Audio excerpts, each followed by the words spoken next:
Alright, hey YouTube, today I'm going to be drawing Tarrlok, and by Tarrlok, yes, I mean that dashing man with the ponytails who smells like a lady.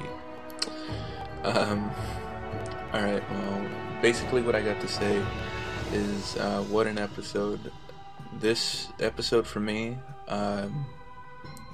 it was just the best one yet, I think, and if you haven't seen it, it's episode 8, When Extremes Meet.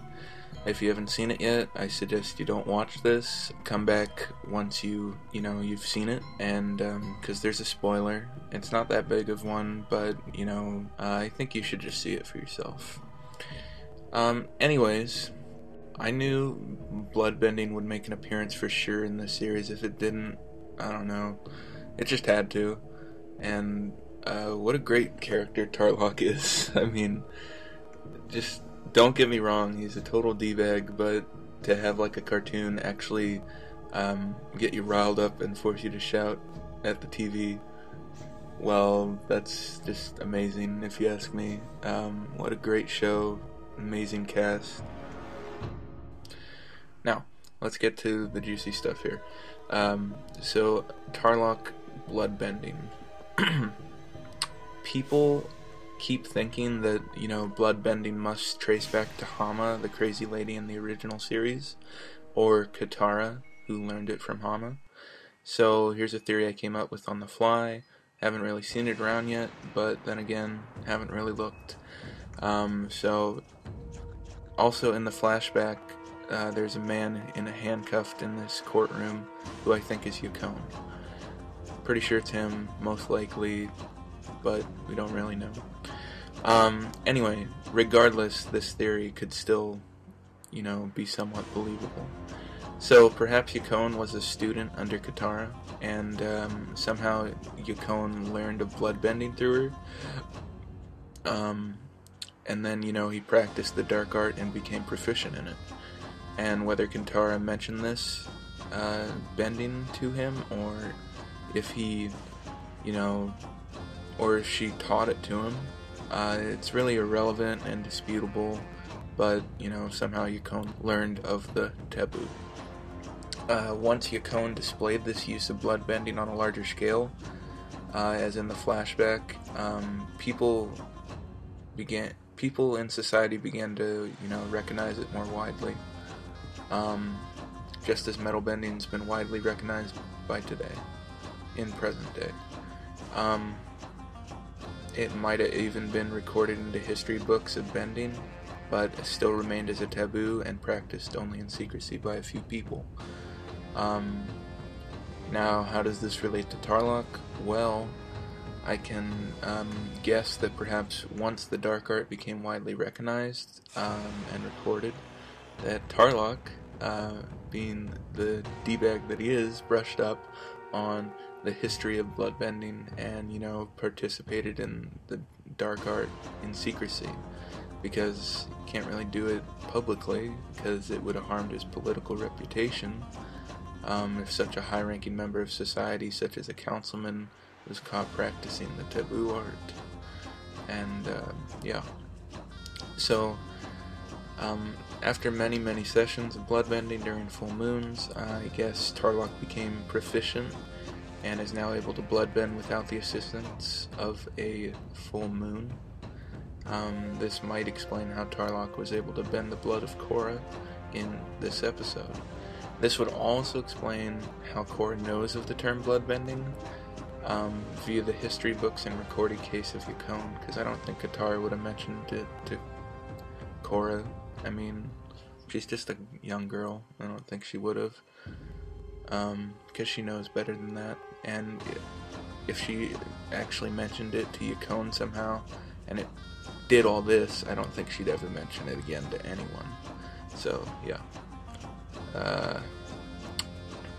But other than that, maybe, bloodbending is commonplace, because, everyone and their mother can, lightning bend, in the power plants, like Mako. So, perhaps bloodbending's common in general, and I mean, it's doubtful because of Korra's reaction to Tarrlok. She's like, what? You're a bloodbender? No way. But, yeah. Anyway. Another thing, you know how the other three Silent Council members are always voting for Tarrlok? They just raise their hand and they don't talk because apparently they're mutes or something. No offense to anyone. But maybe Tarrlok bends the blood in their hands to raise their hands or something. I don't know, kind of far-fetched, but I was thinking about it, and maybe, I mean, if that was true, then you'd think they would, like, report the incident to someone and say, oh, he bloodbended me. But maybe he's such a great bloodbender that he can bend the blood in the brain to, you know, control them entirely and make them forget. I don't know. That's just a theory. Anyway, now for about a theory regarding if Tarrlok and Amon are related, or, you know, not biologically necessarily, but somehow related. But a theory going around is that Tarrlok is Amon, and I kind of used to think that, then I realized Amon's white, Tarrlok is brown skin colored, so that got thrown out pretty quickly for me. Now, a theory going around is Tarrlok, Amon, biologically, they're brothers, and they're the sons of Wacom, the possible person in the courtroom. People think they are competitive against one another and are trying to take Republic City by storm, and from both the most extreme of opposing sides, nonetheless. I kind of find this difficult to believe because, one, this would require Wacom to have either won the trial, 2, escape the courtroom to never be seen again, or 3, lose his bending to Aang and then walk the streets again. The third is more plausible, I think, if it's true, but I'm not necessarily for it. Anyway, now realize that this courtroom incident happened 42 years ago, while Tarrlok is only 37. So, this means after 5 years had passed from the courtroom incident, Wacom would have had relations with a woman and had a son, Tarrlok. Unless Amon is older than Tarrlok, which I believe he is, then he would have had him sometime before the trial. Also, if Tarrlok knew who Amon was, if it was his brother, wouldn't he reveal Amon's identity and give a reward for his capture or something? Like, even if it's his brother and they're competitive, they're not going to like each other and they're trying to take over the city. So it would make more sense to do so. But another theory that's going around is Tarrlok and Amon are working together so that Tarrlok can gain more of a political status in Republic City.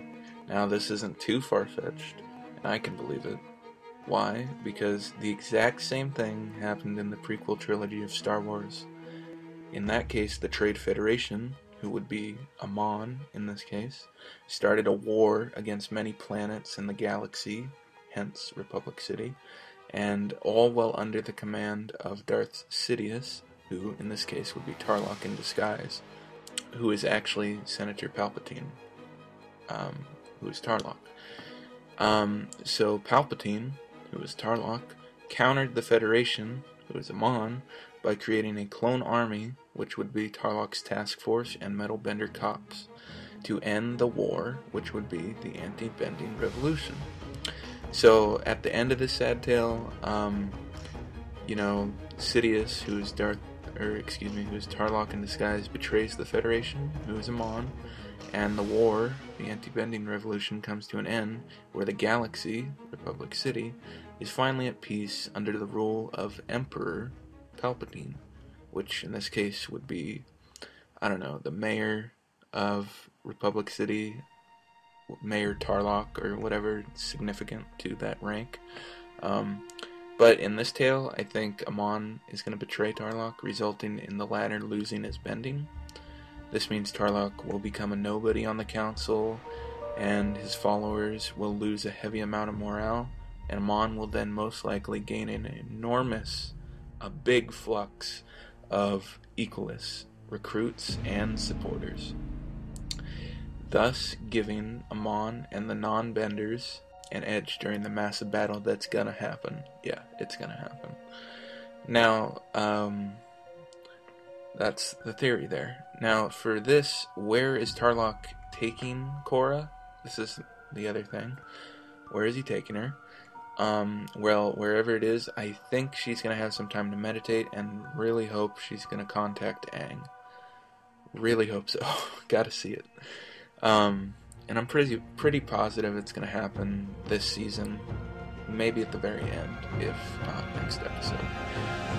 So basically, in episode 9, we're going to find out, I hope. And I've seen this test animation that's been going around from months ago that looked like Korra was fighting Bolin and Mako, who apparently had a sword. I'm pretty sure it was them. It definitely looked like Bolin and Mako. So I can't be sure that it's them, but it did look like them somewhat. But anyway, I think that maybe what's going to happen is Tarrlok's going to bloodbend Mako and Bolin, maybe even Asami, to fight Korra. Not really sure how she's going to get out of it. Maybe forced to be bloodbend like Katara did to Hama, though that's cliche, and it's been done. But who knows? Anyway, that's my thoughts on Tarrlok, the bloodbending theory, Tarrlok-Amon theory, and what might happen in the next episode. So anyway, I hope you guys like this. If you could subscribe to me, I appreciate it. You don't have to, no pressure. Like the video, favorite it, comment on it, whatever you want. I'd like to hear your guys' theories and what you think, and just something to discuss with people. So yeah, thanks for watching. Hope you enjoyed it. See you later.